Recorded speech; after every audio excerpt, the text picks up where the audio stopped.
Thousands of Russians took to Moscow streets for the second time this year, demanding the Kremlin end its military actions in Ukraine. But many of the marchers want more than just peace in Ukraine. They also want political change here in Russia. Peace March participant Daniel says he hates to see President Vladimir Putin and the Kremlin elite doing what he calls destructive political activities. I think it's a big mistake. He's taking Russia into chaos, into anarchy, into nationalism, fascism, and it shouldn't be like this. Small groups of protesters hurled abuse at the peace marchers, calling them traitors and fascists for supporting Kiev over pro-Russia separatists in Ukraine. But it is President Putin who is behaving most like a dictator, says opposition leader and peace march organizer Boris Nemtsov. He lies in revenge for Ukraine's revolution when Ukrainians took to the streets and dethroned the corrupt thief, President Yanukovych. President Putin is afraid it could be repeated in Russia. And besides, he thinks if Ukraine is successful on the European path, it is a threat to his own power.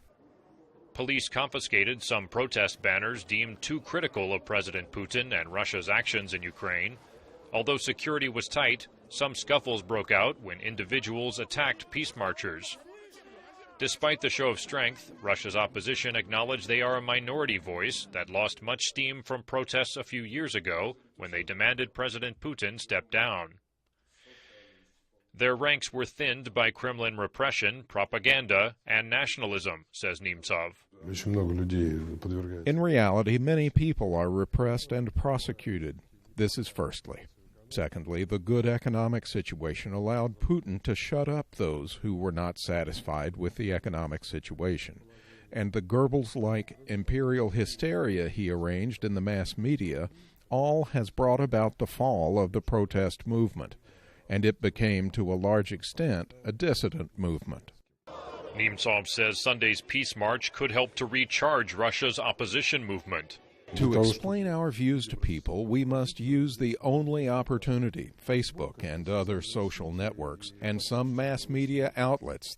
But Nemtsov, also an advisor to Ukrainian leaders, says a lasting peace in Ukraine is not only up to Russia, as Kiev needs to enact tough reforms to remove deep-rooted corruption.